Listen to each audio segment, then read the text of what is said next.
दर्शकों, हरिओम, जय श्री राम। आज ज्योतिष में हम विषय लेके आए हैं, बहुत ही महत्वपूर्ण विषय है। जो कुंडली अपने आप देखना चाहते हैं उनको साथ साथ सारी वीडियो देखनी चाहिए।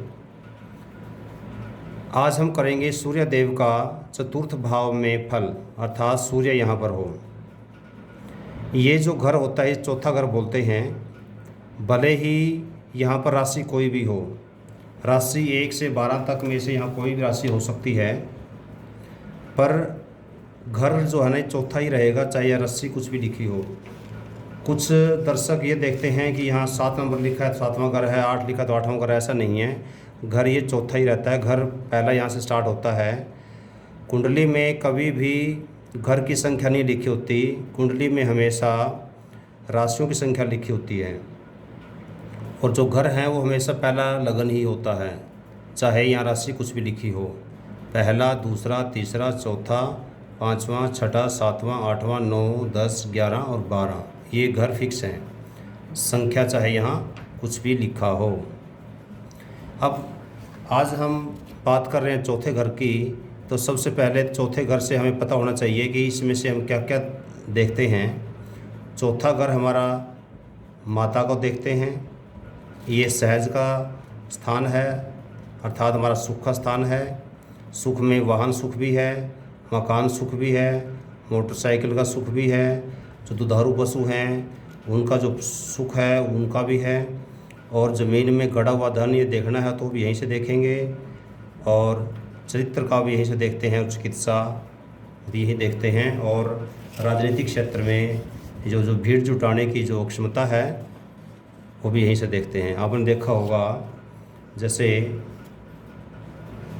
कुछ राजनेता ऐसे होते हैं जिनके केवल एक बार एक संदेश मात्र से ही लोग जुड़ जाते हैं।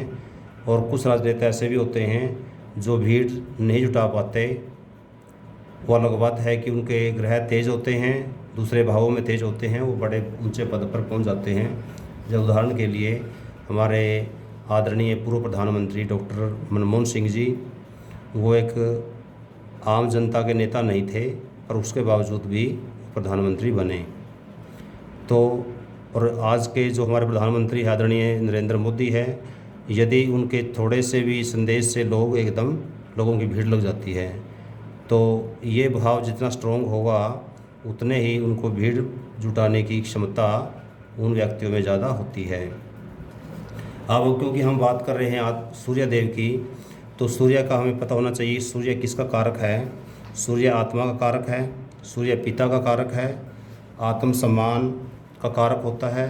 जो राजकीय संबंध है हमारे, अर्थात राजनेताओं से हमारे कैसे संबंध हैं, कि उनसे जो लोग हैं, बड़े बड़े लोग हैं, उनसे उठना बैठना कैसा है, ये सब यहीं से पता चलता है। तो अब हम बात करते हैं सूर्य देव के जो इनके चौथे भाव में क्या इनका रिजल्ट आता है, ये आपको पता होना चाहिए। सबसे पहले आपको राशियों का पता होना चाहिए।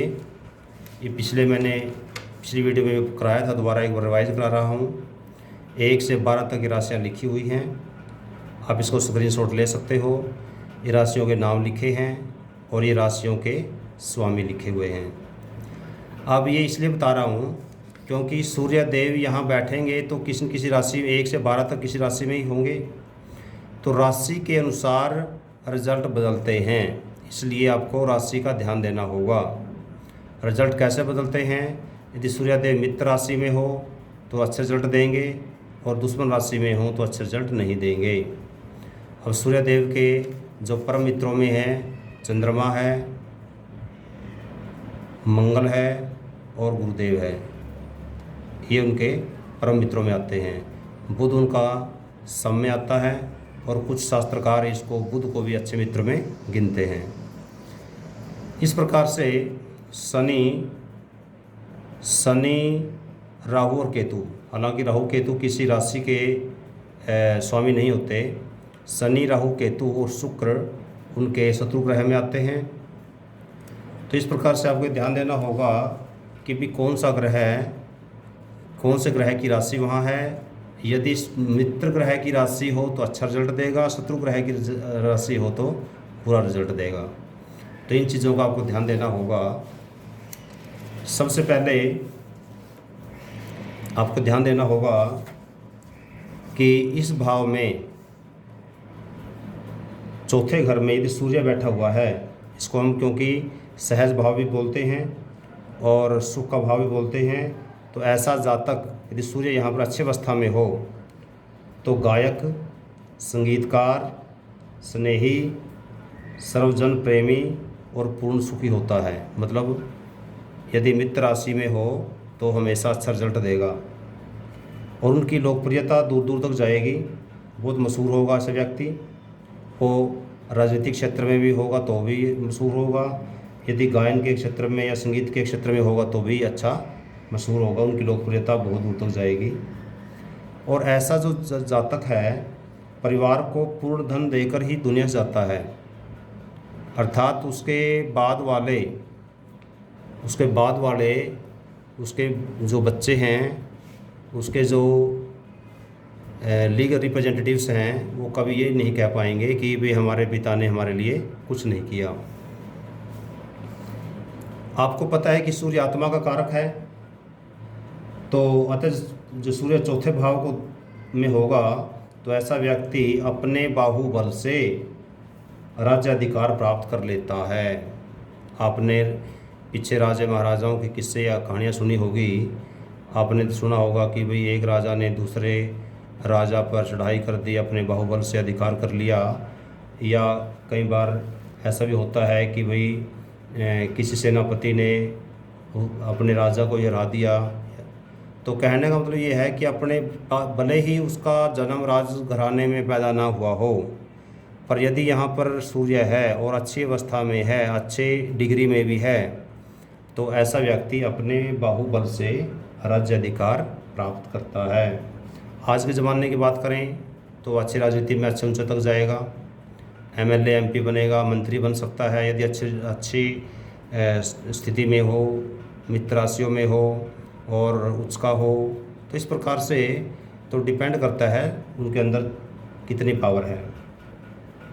हाँ, एक चीज़ है, सूर्य जो है ना क्रूर ग्रह में आता है, इसलिए सुख भाव में जो सूर्य बलवान होगा और या शुभ ग्रह से दृष्ट होगा तो शुभ फल देगा। और सूर्य ग्रहों का राजा भी कहा गया है हमारे ब्रह्मांड में। राज्य कृपा का नैसर्गिक कारक ग्रह भी है ये। राज्य कृपा का, राज्य के संबंधों का नैसर्गिक ग्रह माना गया है ये। अर्थात जिस व्यक्ति का सूर्य अच्छा होता है, किसी भी घर में हो, सूर्य यदि उसका हो तो ऐसा व्यक्ति का राजकीय सम्मान ज़्यादा होता ही है, उसकी स्टेटस अच्छा होता ही है, क्योंकि स्टेटस का कारक माना गया है। जातक को ऐसा अधिकार दिला देता है, यहाँ पर बैठा हुआ सूर्य है, कि लोग उसको सल्यूट करते हैं, लोग उसका लोहा मानते हैं। और यदि सूर्य प्रतिकूल हो, प्रतिकूल का मतलब इस भाव में बैठा हुआ सूर्य है, सुख भाव में बैठा हुआ सूर्य यदि शत्रु राशि में हो, शत्रु राशि का मतलब शनि की राशियाँ हो, ठीक है, या शुक्र की राशि हो, राहु केतु की तो कोई राशि होती नहीं, तो ऐसी दशा में या राहु केतु इसके साथ बैठे हों, क्योंकि राहु केतु साथ बैठेंगे सूर्य ग्रहण बन जाएगा। तो ऐसी दशा में तो विपरीत परिस्थितियों में जातक जो है ना क्रूर भी बन जाएगा, हृदय रोगी भी बन सकता है, दुर्बल हो जाएगा, क्योंकि सूर्य आत्मा कारक है तो उसकी आत्मा कमज़ोर होगी, आत्मबल कमज़ोर होगा। और यहाँ पर ये जो ग्रह है वो माता का कारक भी है, माता का भी यही स्थान यही से देखते हैं आप। और माता किसका कारक है? माता और चंद्रमा माता कारक है, चंद्रमा मन का कारक भी है। इस कारण से ये माता का मतलब मन, तो यदि यहाँ पर बैठा हुआ सूर्य है तो इसका मतलब ये हुआ कि सूर्य यहाँ पर बैठने से जो मन है वो भी अशांत रहेगा, यदि दुष्ट भाव दुष्ट ग्रहों द्वारा देखा जा रहा हो या दुष्ट ग्रहों की राशियों में बैठा हुआ हो। तो उस दशा में भाइयों में कलह बना रहेगा, भाइयों से उसकी बहुत कम बन पाएगी, दुष्ट जनों से सदैव परेशान रहेगा।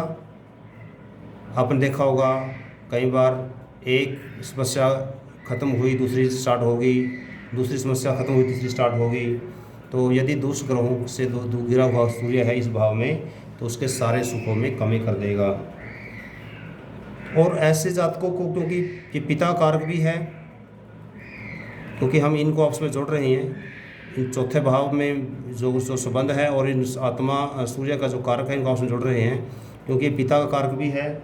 तो और यदि दुष्ट ग्रहों से दृष्ट है तो पिता से उसकी नहीं बनेगी, और यदि अच्छे ग्रहों में हो, अच्छे राशियों में हो, उच्च का हो, तो फिर पिता से उसकी अच्छी बनेगी। तो कहने का मतलब यह है कि आप सूर्य को एक रट्टा मतलब लगा लेना कि सूर्य चौथे भाव में है तो ये रिजल्ट देगा, क्योंकि रिजल्ट देगा और राशियों के आधार पे। ये जरूर ध्यान देना, इसी भाव में सूर्य अच्छा रिजल्ट भी दे सकता है और इसी भाव में सूर्य पूरा रिजल्ट भी दे सकता है। इस कारण से राशियों का ध्यान देना बहुत ज़्यादा जरूरी होता है ज्योतिष के अंदर। और यदि यहाँ पर सूर्य नेगेटिव एनर्जी से हो तो ऐसे जो व्यक्ति हैं वो पराई स्त्री या वेश्या से संबंध भी कायम कर लेते हैं। अर्थात ऐसे जातकों को पराई स्त्रियों से या वेश्या के पास जाने में बिल्कुल भी शर्म नहीं होती। और ऐसा जो जातक है उसको कई बार प्रवास भी आदि करने पड़ते हैं, अर्थात विदेश में ज़्यादा रहना पड़ सकता है यदि यहाँ पर सूर्य प्रतिकूल हो तो। अच्छा, भाई बंधुओं में तो विग्रह रहता ही, आपको बता दिया। भाई उनसे विग्रह में कई बार तो इतनी टूट जाती है भाइयों से कि दोबारा राम राम भी नहीं रहती। और यदि उचका हो सूर्य तो यहाँ पर व्यक्ति को प्राकृत भी बना देता है, निडर बनाता है। और यदि यहाँ नीच का हो या दुष्ट ग्रहों से पीड़ित हो या दुष्ट ग्रह है की राशि में हो तो फिर उस समय एक डरपोक भी बना देता है, शत्रुओं द्वारा पराजित भी होता है। उसके चित्त में सदा हमेशा ही घबराहट बनी रहेगी, हमेशा। जैसे आपने देखा होगा कई बार लोग थोड़ी सी बात पर डर जाते हैं, तो वो तब डरेंगे यदि सूर्य कमज़ोर होगा तो। चित्त अशांत रहेगा और ऐसा व्यक्ति अहंकारी भी हो जाता है यहाँ पर होने से। स्वभाव में स्वार्थी होने से मित्र वर्ग भी उससे परेशान रहेगा, अर्थात उसके मित्र भी कम बन पाएंगे क्योंकि वो स्वार्थी बन गया। अब राशि की बात करें तो मेष या कर्क, ये मेष राशि मंगल की राशि है, कर्क राशि चंद्रमा है। ये मंगल और चंद्रमा ये आपको बताया कि उनके मित्र ग्रह हैं। और इसके अलावा मेष में तो सूर्य उसका होता है और यहाँ तुला राशि में सूर्य नीच का होता है, पिछली वीडियो में आपको बताया था। तो मेष और कर्क राशि में सूर्य हो तो जातक की प्रकृति संशयात्मक होती है, अर्थात तो कई बार वो सबकी स्वभाव का बन जाता है।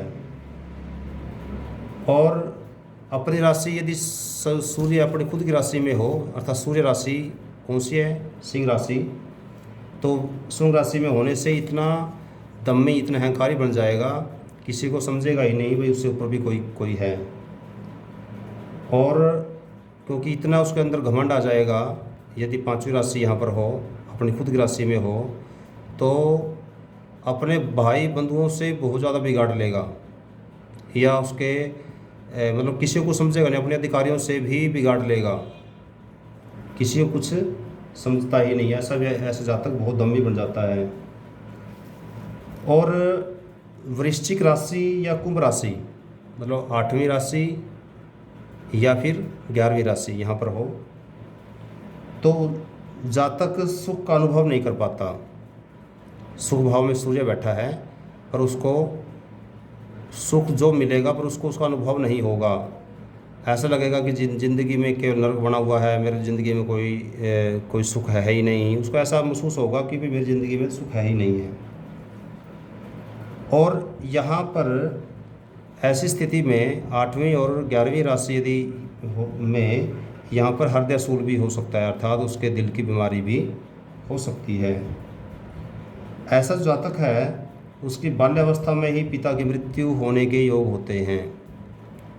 8वीं 11वीं राशि में सूर्य हो तो पिता के जल्दी अर्थात बाल्यावस्था में ही मृत्यु के योग बन जाते हैं।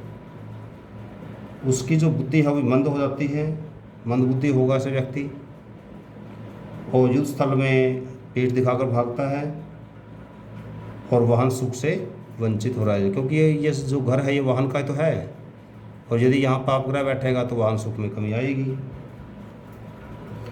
वृषभ राशि, ये राशि है शुक्र की राशि है। राशि में हो, यहाँ पर शुक्र की राशि हो, शुक्र की राशि 2 नंबर राशि हो मतलब, तो उस केस में 2 नंबर राशि के अंदर सूर्य यहाँ पर हो तो उस दशा में बहुपत्नी योग भी बनाता है। बहुपत्नी योग समझ रहे हो ना, जैसे शादी भी उसकी एक से ज़्यादा हो सकती है, कुछ ऐसी परिस्थितियाँ बन जाए, या बहुपत्नी योग यदि शादी ना हो तो उसका अन्य स्त्रियों से पैरेलल रिलेशन रहेगा, एक से ज़्यादा से भी हो सकता है। सूर्य के चतुर्थ भाव में सामान्यतः जातक बचपन में तो अभावग्रस्त रहता है, अर्थात जो उसका बचपन होगा ना उसमें थोड़े पैसे की उसके पास तंगी रहेगी।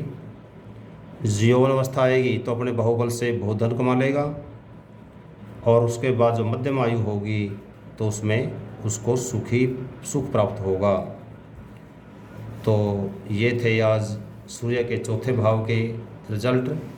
पुनः एक बार फिर बताता हूँ कि आपने रट्टा नहीं लगाना, बल्कि इसको समझना है, इस कारक तत्व को समझना है, चौथे भाव से हम क्या क्या देखते हैं उनको समझना है, तो इनको आपस में रिलेशन को जोड़ देना है। मित्र ग्रह की राशि में बैठा हुआ सूर्य अच्छा रिजल्ट देगा कुछ एक स्थितियों को छोड़कर, और दुष्ट या शत्रु राशि में बैठा हुआ सूर्य बुरा रिजल्ट देगा। पर कुछ कॉमन इसके रिजल्ट होते हैं, जो कोई भी राशि हो वो कॉमन भी आपको ध्यान देने होंगे। तो दर्शकों, आपको ये वीडियो कैसी लगी कमेंट में ज़रूर बताना, और आप अपनी सुझाव भी दे सकते हो कि आगे वीडियो बनाते हुए किन बातों का ध्यान रखा जाए जिससे कि आपको सीखने में आसानी हो। तो आपसे एक रिक्वेस्ट है कि इस चैनल को सब्सक्राइब करो, शेयर करो और बेल आइकन दबाएं, ज़्यादा से ज़्यादा लोगों तक ये वीडियो पहुंचाएं ताकि आपके साथ साथ दूसरों को भी इसका फ़ायदा मिल सके। धन्यवाद। जय हिंद।